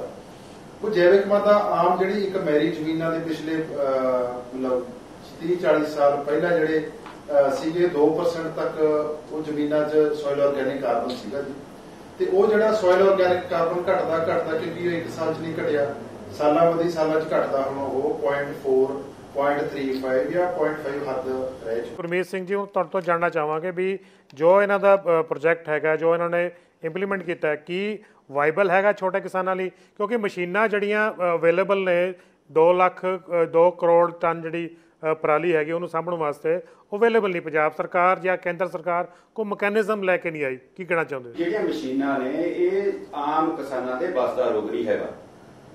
25-30 ਲੱਖ ਰੁਪਈਆ ਕਿਹੜਾ ਕਿਸਾਨ ਖਰਚ ਲੂਗਾ? 25-30 ਲੱਖ ਰੁਪਈਆ ਲਾ ਕੇ ਜਦੋਂ ਪਰਾਲੀ ਜਲਾਉਂਦਾ ਇੱਕ ਸੀਖ ਦੇ ਨਾਲ ਮਸਲਾ ਹੱਲ ਹੋ ਜਾਂਦਾ ਤੇ 25-30 ਲੱਖ ਰੁਪਈਆ ਲਾ ਕੇ ਜੇ ਅੱਜ ਤੋਂ ਪਹਿਲਾਂ ਦੀ ਗੱਲ ਕਰੀਏ, ਆਪਾਂ 1970 ਤੋਂ ਜਦ ਜੀਰੀ ਥੋੜੀ ਲੱਗਦੀ ਸੀ, ਬਾਂਸਪਤੀ ਦੀਆਂ ਕਿਸਮਾਂ ਲੱਗਦੀਆਂ ਸੀ, ਅਸਲ ਦੇ ਵਿੱਚ ਸਰਕਾਰਾਂ ਇਹਦਾ ਹੱਲ ਨਹੀਂ ਕਰਨਾ ਚਾਹੁੰਦੀਆਂ। ਮੈਂ ਤਾਂ ਕਹਿਣਾ ਚਾਹੁੰਦਾ ਵੀ ਜੇ ਸਰਕਾਰ ਇਹਦਾ ਸਿਹਤ ਹੋਵੇ ਹੱਲ ਕਰਨ ਵਾਸਤੇ ਤਾਂ ਬਾਂਸਪਤੀ ਦਾ ਕੀਮਤ ਜਿਹੜੀ ਉਹ ਨਿਰਧਾਰਿਤ ਕਰੇ, ਉਹਨੂੰ ਖਰੀਦੇ ਸਰਕਾਰ, ਜਿਵੇਂ ਹੋਰ ਫਸਲਾਂ ਨੂੰ ਖਰੀਦਦੀ ਹੈ, ਕਣਕ ਨੂੰ ਖਰੀਦਦੀ ਹੈ ਤੇ ਝੋਨੇ ਨੂੰ ਖਰੀਦਦੀ ਹੈ, ਇਸੇ ਤਰ੍ਹਾਂ ਬਾਂਸਪਤੀ ਦਾ ਕੋਈ ਮੁੱਲ ਤੈਅ ਕਰੇ, ਉਹਦੇ ਨਾਲ ਮਸਲਾ ਹੱਲ ਹੁੰਦਾ ਪਰਾਲੀ ਵਾਲਾ। ਜਿਹੜੀ ਬਾਂਸਪਤੀ ਦੀ ਪਰਾਲੀ ਹੈ ਉਹ ਕੰਮ ਵੀ ਆਉਂਦੀ ਹੈ, ਡੰਗਰਾਂ ਨੂੰ ਵੀ ਪੈਂਦੀ ਹੈ ਤੇ ਕਿਸਾਨ ਆਪਦੇ ਆਪ ਬਾਹਰ ਵੀ ਕੱਢਦਾ। ਤੇ ਜਿਹੜੀ ਗੱਲ ਇਹਨਾਂ ਨੇ ਕਰੀ ਹੈ ਵੀਰ ਦਵਿੰਦਰ ਜੀ ਨੇ ਵੀ ਪਰਾਲੀ ਨੂੰ ਵਿੱਚ ਮਿਲਾ ਲਓ, ਮੇਰਾ ਵੀ ਤਜਰਬਾ, ਮੈਂ ਵੀ ਛੋਟੇ ਹੁੰਦੇ ਤੋਂ ਲੈ ਕੇ ਹੁਣ ਤੱਕ ਖੇਤੀ ਕਰਦਾ ਰਿਹਾ, ਪਰਾਲੀ ਨੂੰ ਇੱਕ ਵਾਰੀ ਮਿਲਾ ਲਓ, ਦੂਜੀ ਵਾਰੀ ਮਿਲਾ ਲਓ, ਉਹਦੇ ਵਿੱਚ ਚਲੋ ਕਣਕ ਬੀਜਾਂਗੇ, ਕਣਕ ਖੜੀ ਨਹੀਂ ਰਹਿੰਦੀ, ਸਾਰੀ ਕਣਕ ਡਿੱਗੂਗੀ, ਪੋਲੀ ਹੋਊਗੀ, ਪੋਲਾ ਬਾਹਣ ਹੋਊਗਾ, ਖਾਦ ਤਾਂ ਜ਼ਰੂਰ ਮਿਲੂਗੀ ਪਰ ਉਹ ਖੜੀ ਨਹੀਂ, ਉਹਦੀ ਝਾੜ ਤੇ ਅਸਰ ਪਊਗਾ, ਉਹ ਵੀ ਕਿਸਾਨਾਂ ਵਾਸਤੇ ਜਿਹੜਾ ਵਿੱਚ ਮਿਲਾਉਣ ਵਾਲਾ ਉਹ ਘਾਤਕ ਹੈ। ਡਾਕਟਰ ਆਜ਼ਾਦ, ਪਾਣੀ ਕਿਸ ਤਰ੍ਹਾਂ ਬਚਾਇਆ ਜਾ ਸਕਦਾ? ਕਿਉਂਕਿ ਜੀ ਜਿੱਥੋਂ ਤੱਕ ਸਵਾਲ ਪਾਣੀ ਦਾ ਹੈ, ਮੇਰੀ ਬਹੁਤ ਉਹਦੇ 'ਚ ਜਿਹੜੀ ਗਹਿਰੀ ਰਿਸਰਚ ਕੀਤੀ ਹੈ ਮੈਂ ਕਿ ਜਿਹੜਾ ਜੀਰੀ ਦੇ ਵਿੱਚ ਜਿਹੜਾ ਗਰਾਊਂਡ ਵਾਟਰ ਦੇ ਉੱਪਰ ਜੀਰੀ ਕਰਨੀ ਹੈ, ਇਹ ਮੈਂ ਤਾਂ ਸਮਝਦਾ ਕਿ ਇਹਨੂੰ ਕ੍ਰਿਮੀਨਲ ਡਿਕਲੇਅਰ ਕਰ ਦੇਣਾ ਚਾਹੀਦਾ, ਕਿਉਂਕਿ ਗਰਾਊਂਡ ਵਾਟਰ ਦੇ ਵਿੱਚ ਪਹਿਲਾਂ ਹੀ ਨਮਕ ਬਹੁਤ ਜ਼ਿਆਦਾ ਨੇ। ਇਹ ਤੁਹਾਡਾ ਮਤਲਬ ਕ੍ਰਿਮੀਨਲ ਡਿਕਲੇਅਰ ਕਿਸਾਨ ਮਾਰਦੀ ਹੈ, ਕਿਸਾਨ ਖਤਮ ਕਰਦੀ ਹੈ? ਡਾਇਵਰਸਿਫਿਕੇਸ਼ਨ ਦਾ ਹੱਲ ਹੈਗਾ। ਨਹੀਂ, ਡਾਇਵਰਸਿਫਿਕੇਸ਼ਨ ਹੈ ਨਹੀਂ ਗੀ, ਬਿਲਕੁਲ ਡਾਇਵਰਸਿਫਿਕੇਸ਼ਨ ਹੈਗੀ ਹੈ, ਸਾਡੇ ਕਿਸਾਨ ਡਾਇਵਰਸਿਫਿਕੇਸ਼ਨ ਵੱਲ ਮੂਵ ਕਰ ਰਹੇ ਆ। ਤੁਸੀਂ ਉਹਨੂੰ ਨੈਗੇਟ ਨਾ ਕਰੋ, ਆਪਾਂ ਜਿਹਨੂੰ ਨੈਗੇਟਿਵ ਲਵਾਂਗੇ ਪਹਿਲਾਂ ਹੀ ਨੈਗੇਟਿਵ ਤੋਂ ਸ਼ੁਰੂ ਕਰਾਂਗੇ, ਫਿਰ ਕੁਝ ਨਹੀਂ ਪੱਲੇ ਪੈਣਾ, ਆਪਾਂ ਉਹਨੂੰ ਪੋਜ਼ਿਟਿਵ। ਨਹੀਂ, ਗੱਲ ਕਿਸਾਨ ਖੁਦਕੁਸ਼ੀਆਂ ਕਰ ਰਹੇ ਨੇ, ਕਿਸਾਨ ਕਰਜ਼ੇ ਉਠਾਏ ਨੇ, ਜਿਹੜੀ ਜ਼ੀਰੀ ਪਾ ਰਹੇ ਉਹਨਾਂ ਨੂੰ ਕੁਝ ਕੈਸ਼ ਮਿਲਦਾ ਹੈਗਾ, ਉਹ ਬਚਤ ਹੁੰਦੀ ਹੈ, ਤੁਸੀਂ ਹੋਰ ਪਾਸੇ ਤੋਰ ਰਹੇ ਹੋ ਗੱਲ। ਆਰਗੈਨਿਕ ਕਿਸਾਨ ਬਹੁਤ ਫਸਲੀ ਜਿਹੜੀ ਖੇਤੀ ਹੈ, ਕੋਆਪਰੇਟਿਵ ਆਰਗੈਨਿਕ ਫਾਰਮਿੰਗ ਤੇ ਬਹੁਤ ਫਸਲੀ ਖੇਤੀ, ਇਹ ਪੰਜਾਬ ਨੂੰ ਬਚਾਉਣ ਵਾਸਤੇ ਬਹੁਤ ਜ਼ਰੂਰੀ ਹੈ। ਜੀਰੀ ਗਰਾਊਂਡ ਵਾਟਰ ਦੇ ਉੱਪਰ ਜੀਰੀ ਕਰਨੀ ਜਿਹੜੀ ਹੈ ਬਹੁਤ ਹੀ ਘਾਤਕ ਹੈ, ਕਿਉਂਕਿ ਇਹਦੇ ਵਿੱਚ ਜਿਹੜਾ ਪਾਣੀ ਵੀ ਖਰਾਬ ਹੋ ਰਿਹਾ ਔਰ ਮਿੱਟੀ ਵੀ ਖਰਾਬ ਹੋ ਰਹੀ ਹੈ, ਕਿਉਂਕਿ ਸਾਡੇ ਗਰਾਊਂਡ ਵਾਟਰ ਦੇ ਜਿੰਨਾ ਡੂੰਘਾ ਅਸੀਂ ਪਾਣੀ ਲੈ ਰਹੇ ਹਾਂ ਉਹਦੇ ਅੰਦਰ ਇੰਨੇ ਜ਼ਿਆਦਾ ਨਮਕ ਨੇ ਕਿ ਜਦੋਂ 3 ਮਹੀਨੇ ਪਾਣੀ ਉੜੀ ਜਾਂਦਾ ਹੈ ਭਾਵ ਬਣ ਕੇ ਤਾਂ ਜਿਹੜੇ ਬਾਕੀ ਥੱਲੇ ਪਾਣੀ ਰਹਿ ਜਾਂਦਾ ਉਹਦੇ ਨਮਕ ਇੰਨੇ ਜ਼ਿਆਦਾ ਵੱਧ ਜਾਂਦੇ ਆ ਕਿ ਪੂਰੀ ਦੀ ਪੂਰੀ ਇਕੋਲੋਜੀ ਡਿਸਟਰੋਏ ਹੋ ਰਹੀ ਹੈ। ਪੂਰੇ ਦੇ ਪੂਰੇ ਜਿਹੜੇ ਸਾਰੇ ਸੂਖਸ਼ਮ ਜੀਵ ਨੇ ਮਿੱਟੀ ਦੇ ਖਤਮ ਹੋ ਰਹੇ ਆ, ਮਿੱਟੀ ਬਹੁਤ ਸਖਤ ਹੋ ਰਹੀ ਹੈ ਔਰ ਜਦੋਂ ਬਾਰਿਸ਼ ਪੈਂਦੀ ਤਾਂ ਪਾਣੀ ਬਿਲਕੁਲ ਪੀਂਦੀ ਹੀ ਨਹੀਂ ਹੈ। ਪੰਗੂ ਸਾਹਿਬ ਕੁਝ ਕਹਿਣਾ ਚਾਹੁੰਦੇ ਇਹਦੇ ਬਾਰੇ? ਜਿਹੜੀ ਹੁਣ ਤੱਕ ਆਪਣੀ ਡਿਬੇਟ ਹੋਈ ਹੈ, ਜਿਹੜੀ ਮੈਂ ਪਹਿਲਾਂ ਗੱਲ ਕਹੀ ਸੀ ਕਿ ਕਿਸਾਨ ਭਰਾ ਮੇਰੇ ਵਾਲੀ ਗੱਲ ਹੀ ਕਹਿ ਰਹੇ ਨੇ ਕਿ ਜਿਹੜੀ ਪਰਾਲੀ ਨੂੰ ਜਦੋਂ ਕਰਨਾ ਆਪਾਂ ਉਹਦਾ ਹੱਲ ਕਰਨਾ ਹੈ, ਉਹਦਾ ਕੋਈ ਇੱਕ ਸਿੰਗਲ ਹੱਲ ਨਹੀਂ ਹੋ ਸਕਦਾ। ਜਿਹੜੇ ਉਹ ਕਿਸਾਨ ਭਰਾ ਨੇ ਗੱਲ ਕਰੀ ਹੈ ਕਿ ਉਹਦੇ 'ਚ ਅਸੀਂ ਕੋਈ ਇਕੱਠਾ ਵੀ ਕਰਦੇ, ਉਹ ਡੰਗਰਾਂ ਹੇਠ ਵਿਛਾਉਂਦੇ, ਕੋਈ ਕੁਛ ਕਰਦੇ, ਇਹਦੇ ਮਲਟੀਪਲ ਹੱਲ ਨੇ। ਜਿਹੜੀ ਡਾਕਟਰ ਆਜ਼ਾਦ ਗੱਲ ਕਰ ਰਹੇ ਨੇ ਇਹ ਕੰਟਰਾਡਿਕਟਰੀ ਗੱਲ ਕਰ ਰਹੇ ਨੇ। ਇੱਕ ਸਾਈਡ ਤੇ ਉਹ ਜਦੋਂ ਖੇਤੀ ਵਿਰਾਸਤ ਮਿਸ਼ਨ ਦੀ ਗੱਲ ਕਰਦੇ ਆ, ਆਰਗੈਨਿਕ ਫਾਰਮਿੰਗ ਦੀ ਗੱਲ ਕਰਦੇ ਤਾਂ ਉਹ ਕਹਿੰਦੇ ਨੇ ਕਿ ਆਓ ਸਾਡੇ ਖੇਤ ਦੇਖੋ ਅਸੀਂ ਝੋਨੇ ਦੀ ਪਰਾਲੀ ਨੂੰ ਇਵੇਂ ਕਰਦੇ ਨੇ। ਜਦੋਂ ਪਾਣੀ ਦੇ ਮੁੱਦੇ ਤੇ ਆਉਂਦੇ ਹੋ ਕਿ ਝੋਨਾ ਲਾਉਣਾ ਬੰਦ ਕਰ ਦਿਓ। ਮੈਂ ਇਹਦੇ 'ਚ ਜਿਹੜੀ ਗੱਲ ਕਹਿਣੀ ਚਾਹੁੰਦਾ ਹੈ ਕਿ ਸਰਕਾਰ ਦਾਅਵੇ ਕਰਦੀ ਹੈ ਕਿ ਅਸੀਂ ਕਿਸਾਨ ਦੀ ਬਾਂਹ ਫੜਦੇ ਹਾਂ, ਭਾਵੇਂ ਉਹ ਸੈਂਟਰ ਦੀ ਹੋਵੇ ਭਾਵੇਂ ਪੰਜਾਬ ਦੀ ਹੋਵੇ। ਕਿਉਂ ਸਰਕਾਰ ਇੱਕ ਆਪਸ਼ਨ ਦੇ ਕਿ ਕੋਈ ਐਪ ਬਣਾਏ, ਕੋਈ ਥਾਂ ਬਣਾਏ ਜਿੱਥੇ ਫਾਰਮਰ ਆਪਣਾ ਝੋਨਾ ਕੱਟ ਕੇ ਇਨਫੋਰਮ ਕਰਦੇ ਕਿ ਮੈਂ ਝੋਨਾ ਕੱਟ ਲਿਆ, ਵਿਦਨ 7 ਡੇਜ਼, ਵਿਦਨ 10 ਡੇਜ਼ ਸਰਕਾਰ ਦੀ ਜ਼ਿੰਮੇਵਾਰੀ ਹੈ ਕਿ ਉਹ ਖੇਤ ਨੂੰ ਖਾਲੀ ਕਰਕੇ ਦੇ, ਉਹ ਪਰਾਲੀ ਦਾ ਜੋ ਮਰਜ਼ੀ ਕਰੇ। ਪਰ ਸਰਕਾਰ ਐਪ ਲੈ ਕੇ ਆ ਰਹੀ ਹੈ, ਅੱਗ ਕਿੱਥੇ ਲੱਗਦੀ ਹੈ ਇਹਦੀ ਸੂਚਨਾ ਮੇਰੀ ਸਰਕਾਰ ਐਪ ਤੇ ਆ ਗਈ। ਇਸ ਇਸ਼ੂ ਤੇ ਵੀ ਗੱਲ ਕਹਿਣੀ ਚਾਹੁੰਦਾ ਕਿ ਪੰਜਾਬ ਸਰਕਾਰ ਦਾ ਜਿਹੜਾ ਪ੍ਰਿੰਸੀਪਲ ਸੈਕਟਰੀ ਨੇ ਉਹਨੇ ਕਿਸੇ ਸੈਮੀਨਾਰ 'ਚ ਕਿਹਾ ਹੈ ਕਿ ਬਿਨਾਂ ਤਿਆਰੀ ਤੋਂ ਕਿਸਾਨਾਂ ਵਿਰੁੱਧ ਕੋਈ ਐਕਸ਼ਨ ਲੈਣਾ ਸਰਕਾਰ ਦੀ ਗਲਤੀ ਹੈ। ਇੱਕ ਸਾਈਡ ਤੇ ਤਾਂ ਉਹਨਾਂ ਦਾ ਚੀਫ ਇਹ ਕਹਿ ਰਿਹਾ ਹੈ, ਦੂਜੀ ਸਾਈਡ ਤੇ ਕਿਸਾਨਾਂ ਨੂੰ ਫੜਿਆ ਜਾ ਰਿਹਾ, ਕੇਸ ਦਰਜ ਕੀਤੇ ਜਾ ਰਹੇ ਨੇ। ਇਹ ਜਿਹੜੇ ਡਬਲ ਸਟੈਂਡਰਡਸ ਨੇ ਸਰਕਾਰ ਦੇ, ਮੈਂ ਇਹਨਾਂ ਦੀ ਨਿਖੇਧੀ ਕਰਦਾ ਹੈ ਕਿ ਹੁਣ ਫਾਰਮਰਸ ਦੀ ਬਾਂਹ ਫੜਨ ਦੀ ਲੋੜ ਹੈ, ਉਹਨਾਂ ਨੂੰ ਬਾਂਹ ਫੜਨੀ ਚਾਹੀਦੀ ਹੈ। ਜਾਂ ਇਹ ਕਹਿਣ ਕਿ ਤੁਸੀਂ ਝੋਨਾ ਘਟਾਓ, ਜਿੰਨਾ ਝੋਨਾ ਘਟਾਓਗੇ ਐਨੂਅਲੀ ਅਸੀਂ ਤੁਹਾਨੂੰ ਖਾਲੀ ਜ਼ਮੀਨ ਰੱਖਣ ਦੇ ਉਹਦੇ ਬਰਾਬਰ ਦੇ ਪੈਸੇ ਦੇਵਾਂਗੇ ਕਿ ਜੇ 10 ਏਕੜ ਨੇ ਤਾਂ ਉਹਦੇ 5 ਏਕੜ ਲਾ ਤੇ 5 ਦੇ ਤੈਨੂੰ ਅਸੀਂ ਪੈਸੇ ਦਿੰਦੇ ਹਾਂ, ਕਿਉਂਕਿ ਸਰਕਾਰ ਸਿੰਸੀਅਰ ਨਹੀਂ ਹੈ। ਇਸ ਕਰਕੇ ਇਹ ਮਸਲਾ ਇੰਨੀ ਛੇਤੀ ਹੱਲ ਹੋਣ ਵਾਲਾ ਨਹੀਂ ਹੈ ਜੀ। ਅਸੀਂ ਸਰਕਾਰ ਦੇ ਨੁਮਾਇੰਦਿਆਂ ਨੂੰ ਵੀ ਬੇਨਤੀ ਕੀਤੀ ਸਾਡੇ ਇਸ ਡਿਬੇਟ ਵਿੱਚ ਸ਼ਾਮਲ ਹੋਣ। ਪੰਜਾਬ ਪੋਲਿਊਸ਼ਨ ਕੰਟਰੋਲ ਬੋਰਡ ਦੇ ਮੈਂਬਰ ਸੈਕਟਰੀ ਜਿਹੜੇ ਹੈਗੇ ਨੇ ਗਰਗ, ਮਿਸਟਰ ਗਰਗ, ਉਹਨਾਂ ਨੂੰ ਵੀ ਗੱਲ ਕੀਤੀ ਸੀ ਔਰ ਹੋਰ ਅਫਸਰਾਂ ਨਾਲ ਵੀ ਗੱਲ ਕੀਤੀ ਸੀ ਸਾਡੀ ਡਿਬੇਟ ਵਿੱਚ ਆਉਣ ਔਰ ਆਪਣਾ ਪੁਆਇੰਟ ਆਫ ਵਿਊ ਦੇਣ। ਔਰ ਪਟਿਆਲਾ ਦੇ ਡਿਪਟੀ ਕਮਿਸ਼ਨਰ ਨਾਲ ਵੀ ਗੱਲ ਕੀਤੀ ਹੈ, ਉਹਨਾਂ ਦੇ ਕੋਈ ਨੁਮਾਇੰਦੇ ਸ਼ਾਇਦ ਥੋੜ੍ਹੀ ਦੇਰ ਸਾਡੇ ਨਾਲ ਜੁਆਇਨ ਕਰ ਲੈਣ। ਇਹ ਵੇਲਾ ਹੋ ਗਿਆ ਬ੍ਰੇਕ ਦਾ, ਬ੍ਰੇਕ ਤੋਂ ਬਾਅਦ ਇਹ ਚਰਚਾ ਜਾਰੀ ਰਹੇਗੀ। ਦੇਖਾਂਗੇ ਕਿਸ ਤਰੀਕੇ ਨਾਲ ਆਰਥਿਕਤਾ ਤੇ ਸੱਟ ਪੈ ਰਹੀ ਹੈ ਕਿਸਾਨੀ ਤੇ, ਔਰ ਜਿਹੜੀ ਆਰਥਿਕ ਮਾਹਿਰ ਬੈਠੇ ਨੇ ਜਾਂ ਸ਼੍ਰੋਮਣੀ ਗੁਰਦੁਆਰਾ ਪ੍ਰਬੰਧਕ ਕਮੇਟੀ ਦੇ ਮੈਂਬਰ ਬੈਠੇ ਨੇ, ਇਹਨਾਂ ਨੂੰ ਜਾਣਾਂਗੇ ਇਹਨਾਂ ਦੀ ਸਰਕਾਰ 10 ਸਾਲ ਇੱਥੇ ਰਹੀ ਹੈ, ਉਹਨਾਂ ਨੇ ਕੀ ਉਪਾਅ ਪਿਛਲੀ ਵਾਰੀ ਕੀਤੇ ਸੀਗੇ। ਮਿਲਦੇ ਹਾਂ ਛੋਟੀ ਜਿਹੀ ਬ੍ਰੇਕ ਤੋਂ ਬਾਅਦ। ਬ੍ਰੇਕ ਤੋਂ ਬਾਅਦ ਤੁਹਾਡਾ ਸਵਾਗਤ ਹੈ। ਅਸੀਂ ਚਰਚਾ ਕਰ ਰਹੇ ਹਾਂ ਪਰਾਲੀ ਦਾ ਪ੍ਰਦੂਸ਼ਣ ਸਮੱਸਿਆ ਅਤੇ ਹੱਲ। ਗੱਲ ਕਰਦੇ ਹਾਂ ਪ੍ਰੋਫੈਸਰ ਕੇਸਰ ਸਿੰਘ ਭੰਗੂਣਾ ਨਾਲ। ਉਹਨਾਂ ਨੂੰ ਪੁੱਛਦੇ ਹਾਂ ਵੀ ਜਿਹੜੀ ਖੇਤੀ ਵਿਭਿੰਨਤਾ ਦੀ ਗੱਲ ਹੈ, ਕਿਸਾਨੀ ਦੀ ਆਰਥਿਕਤਾ ਤੇ ਕਿੰਨੀ ਕੁ ਫਾਇਦਾ ਹੋਏਗੀ ਔਰ ਕਿੰਨੀ ਕੁ ਵਾਈਬਲ ਹੈਗੀ ਹੈ। ਜੀ ਭੰਗੂ ਸਾਹਿਬ। ਗਗਨ, ਜਿਹੜੀ ਤੁਸੀਂ ਗੱਲ ਕਰੀ ਹੈ ਕਿ ਡਾਈਵਰਸੀਫਿਕੇਸ਼ਨ ਦੀ, ਡਾਈਵਰਸੀਫਿਕੇਸ਼ਨ ਸੰਬੰਧੀ ਜੋਲ ਕਮੇਟੀ ਦੀਆਂ 2 ਰਿਪੋਰਟਸ ਜਿਹੜੀ 1986 ਤੇ ਇੱਕ 2004 ਦੇ ਵਿੱਚ ਜਿਹੜੀਆਂ ਆਈਆਂ ਨੇ ਕਿ ਜਦੋਂ 1980 ਤੋਂ ਬਾਅਦ ਇਹ ਗੱਲ ਸਾਹਮਣੇ ਆਈ ਕਿ ਖੇਤੀ ਦੇ ਵਿੱਚ ਜਿਹੜੀ ਸਟੈਗਨੇਸ਼ਨ ਸ਼ੁਰੂ ਹੋ ਗਈ ਜਾਂ ਜਿਹੜੀ 2 ਕ੍ਰੌਪਸ ਦੀ ਜਿਹੜੀ ਖੇਤੀ ਹੋਣ ਲੱਗੀ, ਇਸ ਕਰਕੇ ਇਸ ਦੇ ਹੱਲ ਲਈ 1986 ਦੇ ਵਿੱਚ ਜੋਲ ਕਮੇਟੀ ਬਣਾਈ ਗਈ ਤੇ ਉਹਨਾਂ ਨੇ ਰਿਪੋਰਟ ਦਿੱਤੀ ਕਿ ਪੰਜਾਬ ਦੀ ਐਗਰੀਕਲਚਰ ਨੂੰ ਉਹਨਾਂ ਨੇ ਪੂਰਾ ਰੋਡ ਮੈਪ ਦਿੱਤਾ ਸੀ ਕਿ ਇਵੇਂ ਜਿਹੜੀ ਐਗਰੀਕਲਚਰ ਨੂੰ ਡਾਈਵਰਸੀਫਾਈ ਕੀਤਾ ਜਾ ਸਕਦਾ ਹੈ। ਪਰ ਅਨਫੋਰਚੂਨੇਟਲੀ ਸਰਕਾਰਾਂ ਨੇ ਉਸ ਰਿਪੋਰਟ ਨੂੰ ਕਦੇ ਖੋਲ੍ਹਿਆ ਨਹੀਂ ਤੇ ਕਿਉਂਕਿ ਸੈਂਟਰ ਦੀ ਗਵਰਨਮੈਂਟ ਖਾਸ ਕਰਕੇ ਇਸ ਗੱਲ ਦੇ ਵਿੱਚ ਇੰਟਰਸਟਿਡ ਨਹੀਂ ਸੀ ਕਿ ਪੰਜਾਬ ਦੇ ਵਿੱਚੋਂ ਕਣਕ ਤੇ ਝੋਨੇ ਦੀ ਫਸਲ ਨੂੰ ਜਿਹੜਾ ਹਟਾਇਆ ਜਾਏ। ਜਾਣਬੁੱਝ ਕੇ ਫਸਾ ਰੱਖਿਆ ਕਿਉਂਕਿ ਪੰਜਾਬ ਦੀ ਜਿਹੜੀ ਕੰਟਰੀਬਿਊਸ਼ਨ ਹੈ ਸੈਂਟਰਲ ਪੂਲ ਦੇ ਵਿੱਚ ਕਣਕ ਦੇ ਝੋਨੇ ਦੇ ਚੋਂ ਕਾਫੀ ਹੈ। ਮੈਂ ਇੱਥੇ ਇੱਕ ਗੱਲ ਕਲੈਰੀਫਾਈ ਕਰ ਦਿੰਦਾ ਕਿ ਪੰਜਾਬ ਦੇ ਵਿੱਚ ਕਣਕ ਨੂੰ ਡਾਈਵਰਸੀਫਾਈ ਕਰਨ ਦੀ ਕੋਈ ਲੋੜ ਨਹੀਂ ਹੈ ਕਿਉਂਕਿ ਕਣਕ ਪੰਜਾਬ ਦੀ ਨੈਚੁਰਲ ਫਸਲ ਹੈ ਤੇ ਝੋਨਾ ਜਿਹੜਾ ਹੈ ਉਹ ਨੈਚੁਰਲ ਫਸਲ ਨਹੀਂ ਹੈ, ਉਹ ਥੋਪਿਆ ਗਿਆ ਹੈ ਤੇ ਕਾਰਪੋਰੇਟ ਦੀਆਂ ਨੀਤੀਆਂ ਕਾਰਨ। ਤੇ ਇਸ ਲਈ ਡਾਈਵਰਸੀਫਿਕੇਸ਼ਨ ਜਿਹੜੀ ਹੈ ਝੋਨੇ ਦੀ ਕ੍ਰੌਪ ਦੀ ਹੈ ਜੀ। ਦੂਸਰੀ ਜਿਹੜੀ ਆਪਾਂ ਗੱਲ ਹੁਣੇ ਕਰ ਰਹੇ ਸੀ ਪਰਾਲੀ ਦੀ ਕਿ ਉਹਦਾ ਹੱਲ ਕੀ ਹੈ, ਆਪਣੇ ਪ੍ਰੋਗਰੈਸਿਵ ਜਿਹੜੇ ਕਿਸਾਨ ਵੀਰ ਨੇ ਉਹਨਾਂ ਨੇ ਦੱਸਿਆ ਕਿ ਕਾਸਟਲੀ ਹੈ ਸਾਜੋ ਸਮਾਨ, ਛੋਟੇ ਕਿਸਾਨ ਦੇ ਹਿੱਸੇ ਉਹ ਨਹੀਂ ਕਰ ਸਕਦਾ ਜੀ। ਪਰ ਆਪਾਂ ਜਦੋਂ ਦੇਖਦੇ ਕਿ ਪੰਜਾਬ ਦੇ ਵਿੱਚ ਬਹੁਤ ਵੱਡੀ ਗਿਣਤੀ 80 85 90% ਤਾਂ ਛੋਟੇ ਕਿਸਾਨ ਤੇ ਉਹ ਇਸ ਕਰਕੇ ਉਹ ਇਸ ਦਾ ਪਰ ਏਕੜ ਖਰਚਾ ਵੀ ਵੱਧ ਰਿਹਾ। ਜੇ ਪਰਾਲੀ ਸੰਭਾਲਣ ਦੀ ਗੱਲ ਕਰ ਰਹੇ ਆ ਉਹਨਾਂ ਪਰ ਏਕੜ ਕਾਸਟ ਵੱਧ ਰਹੀ ਉਹਨਾਂ ਦੀ ਨਹੀਂ, ਇਕੱਲੀ ਇਸ ਦੀ ਜੇ ਕਾਸਟ ਕਰੋਗੇ ਮਸ਼ੀਨਰੀ ਕਾਸਟਲੀ ਹੈ, ਪਰ ਜਿਹੜੀਆਂ ਖੇਤੀ ਦੀਆਂ ਦੂਸਰੀਆਂ ਲਾਗਤਾਂ ਨੇ ਕੰਟੀਨਿਊਸਲੀ ਡੇਲੀ ਬੇਸਿਸ ਤੇ ਡੀਜ਼ਲ ਦਾ ਪ੍ਰਾਈਸ ਵੱਧ ਰਿਹਾ ਹੈ। ਇੱਕ ਕੱਲੀ ਇਲੈਕਟ੍ਰੀਸਿਟੀ ਫ੍ਰੀ ਦੇ ਕੇ ਸਾਰੇ ਕਾਰਪੋਰੇਟ ਵਾਲੇ ਸਾਰੇ ਦੂਜੇ ਤੀਜੇ ਕਿਸਾਨਾਂ ਦੇ ਪਿੱਛੇ ਪੈ ਜਾਂਦੇ ਨੇ ਕਿ ਇਹਨਾਂ ਨੂੰ ਫ੍ਰੀ ਕਿਉਂ ਦਿੱਤੀ ਹੈ। ਉਹ ਬਿਲਕੁਲ ਕੋਈ ਖਾਸ ਸਬਸਿਡੀ ਨਹੀਂ ਹੈਗੀ। ਖੇਤੀ ਨੂੰ ਹੋਰ ਵੱਧ ਸਬਸਿਡੀਜ਼ ਜਿਹੜੀਆਂ ਦੇਣੀਆਂ ਬਣਦੀਆਂ ਨੇ ਤਾਂ ਕਿ ਖੇਤੀ ਨੂੰ ਪੈਰਾਸਰ ਕੀਤਾ ਜਾ ਸਕੇ ਤੇ ਜਿਹੜੇ ਕਿਸਾਨਾਂ ਨੂੰ ਜਿਹੜੀ ਸੰਕਟ ਚੋਂ ਜਿਹੜਾ ਕੱਢਿਆ ਜਾ ਸਕੇ। ਸੁਰਜੀਤ ਸਿੰਘ ਗੜੀ ਸ਼੍ਰੋਮਣੀ ਗੁਰਦੁਆਰਾ ਪ੍ਰਬੰਧਕ ਕਮੇਟੀ ਦੇ ਮੈਂਬਰ ਹੈਗੇ ਨੇ, ਉਹ ਅਕਾਲੀ ਦਲ ਨਾਲ ਸੰਬੰਧਿਤ ਵੀ ਹੈਗੇ ਨੇ। ਉਹਨਾਂ ਨੂੰ ਜਾਣਦੇ ਆ ਵੀ ਪਿਛਲੇ 10 ਸਾਲ ਉਹਨਾਂ ਦੀ ਸਰਕਾਰ ਰਹੀ ਹੈ, ਕਿਸ ਤਰੀਕੇ ਦੀ ਮਦਦ ਉਹਨਾਂ ਨੇ ਕਿਸਾਨਾਂ ਦੀ ਕੀਤੀ ਹੈ। ਗੜੀ ਸਾਹਿਬ, ਕਿਸ ਤਰ੍ਹਾਂ ਸਮਝਦੇ ਹੋ ਵੀ ਸਾਰਾ ਤੁਸੀਂ ਆਰਗੈਨਿਕ ਫਾਰਮਿੰਗ ਵੀ ਕਰਦੇ ਹੋ ਸ਼੍ਰੋਮਣੀ ਗੁਰਦੁਆਰਾ ਪ੍ਰਬੰਧਕ ਕਮੇਟੀ ਵੱਲੋਂ, ਔਰ ਸਰਕਾਰ ਵੀ ਤੁਹਾਡੀ 10 ਸਾਲ ਰਹੀ ਹੈ ਔਰ ਕਿਸਾਨਾਂ ਨੂੰ ਬਹੁਤਾ ਉੱਪਰ ਨਹੀਂ ਲਿਆ ਸਕੇ, ਕੀ ਕਾਰਨ ਹੈ?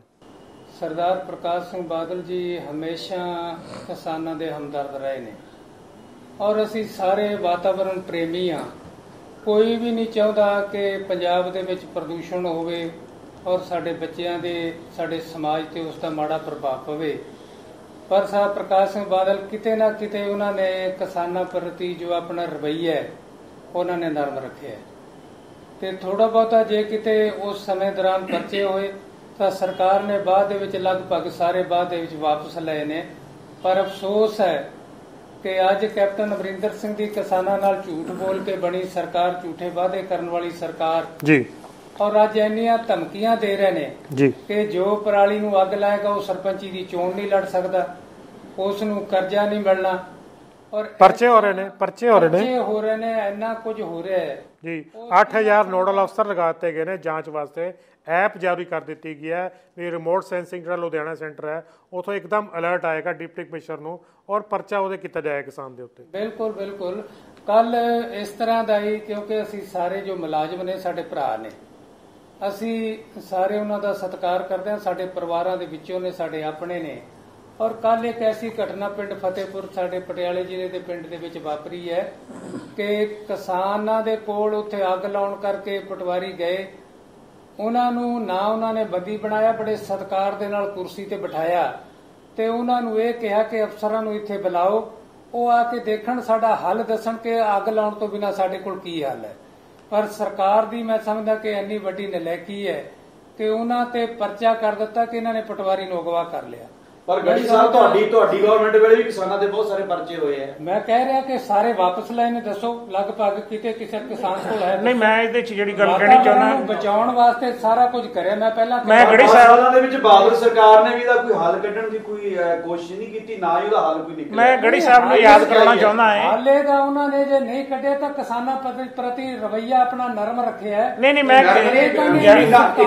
ਇੱਕ ਮਹੀਨਾ ਬਠਿੰਡੇ ਕਿਸਾਨ ਨਰਮੇ ਦੇ ਮਾਮਲੇ ਵਾਸਤੇ ਧਰਨਾ ਲਾ ਕੇ ਬੈਠੇ, ਪਰ ਜਦੋਂ ਉਹ ਮਸਲਾ ਹੱਲ ਨਹੀਂ ਹੋਇਆ, ਲੋਕ ਰੇਤ ਦੀਆਂ ਲਾਈਨਾਂ ਤੇ ਆਏ। ਪਰ ਆਪਾਂ ਮਸਲਾ ਉਵੇਂ ਦਾ ਉਵੇਂ। ਆਪਾਂ ਹੁਣ ਦੀ ਗੱਲ, ਗੜਿਆਂ ਨੇ ਮਾਰਤੀ ਫਸਲ, ਅੱਜ ਕੈਪਟਨ ਚੁੱਪ ਹੈ, ਜਦੋਂ ਬਾਦਲ ਦੀ ਵਾਰੀ ਆਉਂਦੀ ਹੈ ਉਦੋਂ ਬਾਦਲ ਚੁੱਪ ਹੈ।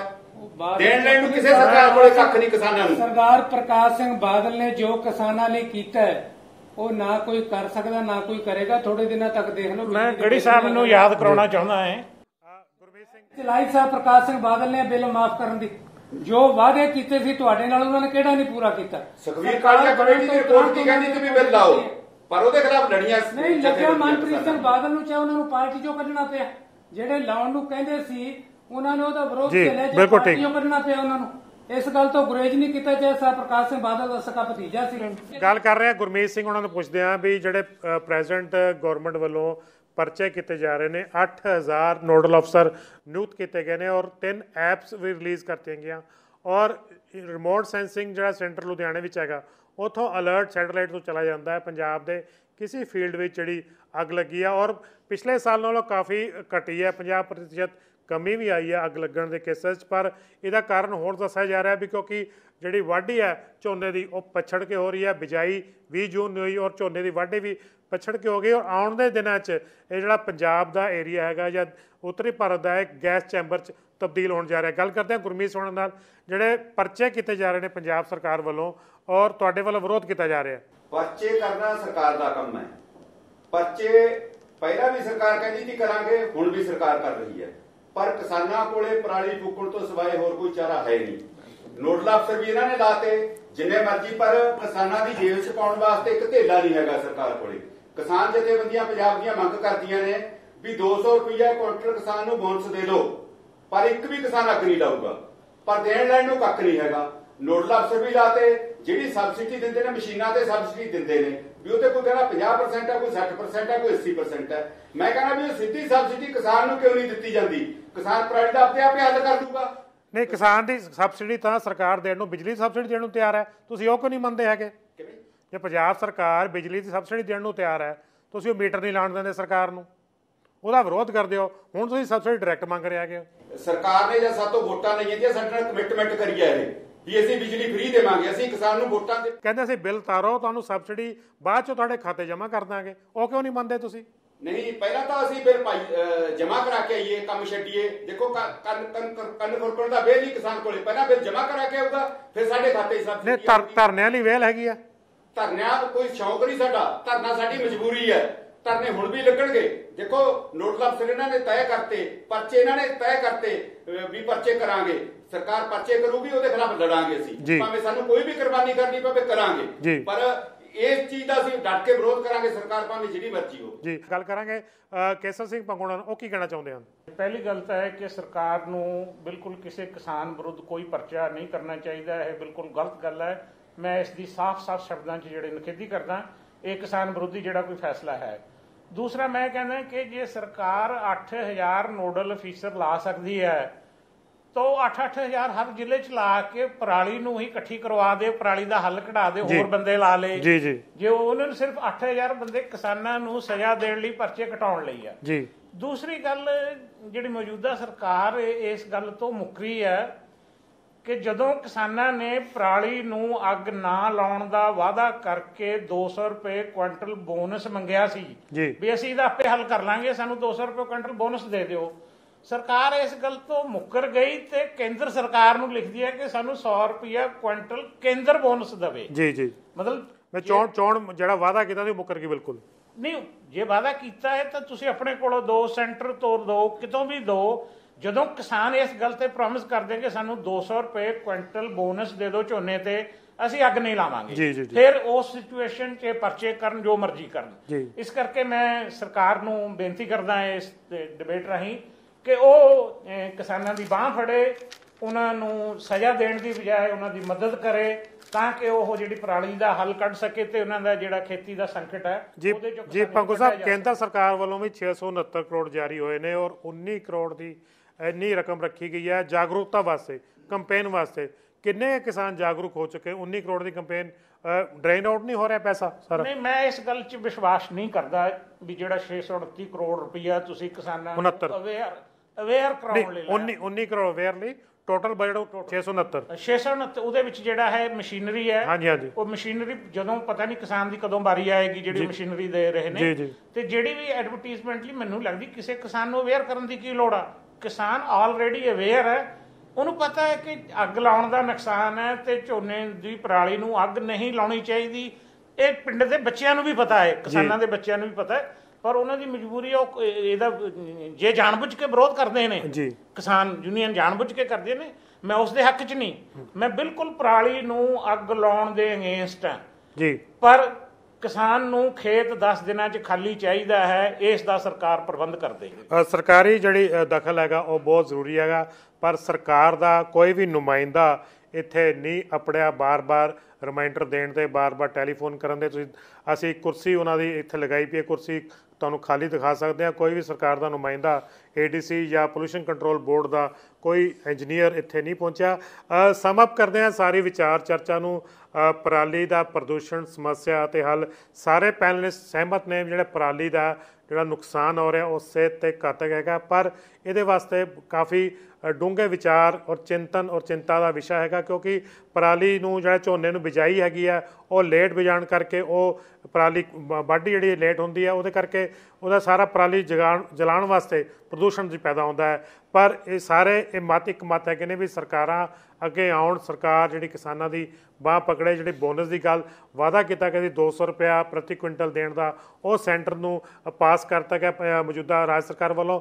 ਦੱਸਦੀ ਹੈ ਇਹ ਸਾਰਾ ਜਿਹੜਾ ਕਾਲਕ ਪੋਤੀ ਜਾ ਰਹੀ ਹੈ, ਕਿਸਾਨਾਂ ਦੇ ਮੂੰਹ 'ਤੇ ਪੋਤੀ ਜਾ ਰਹੀ ਹੈ, ਕਿਉਂਕਿ ਕਿਸਾਨ ਜ਼ਿੰਮੇਵਾਰ ਨਹੀਂ ਹੈਗੇ, ਸਰਕਾਰਾਂ ਜ਼ਿੰਮੇਵਾਰ ਨੇ। ਜਿਹੜਾ ਪਰਾਲੀ ਦਾ ਪ੍ਰਦੂਸ਼ਣ ਹੈਗਾ ਮਾਤਰ 8% ਹੀ ਹੈਗਾ, ਔਰ ਦੂਜੇ ਇੰਡਸਟਰੀਅਲ ਜਿਹੜੀ ਗੈਸਿਸ ਹੈਗੀ ਨੇ ਉਹ ਪ੍ਰਦੂਸ਼ਣ ਮਿਲ ਕੇ ਸਾਰੇ ਉੱਤਰੀ ਭਾਰਤ ਨੂੰ ਇੱਕ ਗੈਸ ਚੈਂਬਰ ਦਾ ਰੂਪ ਧਾਰਨ ਕਰਦੀ ਹੈ। ਉਮੀਦ ਕਰਦੇ ਹਾਂ ਇਸ ਨੋਟ ਦੇ ਨਾਲ ਇਸ ਜਿਹੜੀ ਵਿਚਾਰ ਚਰਚਾ ਨੇ ਕਾਫੀ ਕੁਝ ਨਿਕਲ ਕੇ ਆਏ ਔਰ ਸਰਕਾਰਾਂ ਨੂੰ ਸੋਝੀ ਆਏਗੀ, ਉਹ ਕਿਸਾਨ ਭਲਾਈ ਨੀਤੀਆਂ ਅਪਣਾਏਗੀ। PTC ਨਿਊਜ਼ ਦੀ ਇਹ ਖਾਸ ਪੇਸ਼ਕਸ਼ ਸੀ ਪਰਾਲੀ ਦਾ ਪ੍ਰਦੂਸ਼ਣ ਸਮੱਸਿਆ ਅਤੇ ਹੱਲ। ਤੁਸੀਂ ਵੇਖਦੇ ਰਹੋ PTC ਨਿਊਜ਼, ਤਾਜ਼ਾ ਜਾਣਕਾਰੀਆਂ ਦੇ ਨਾਲ ਬਣੇ ਰਹੋ।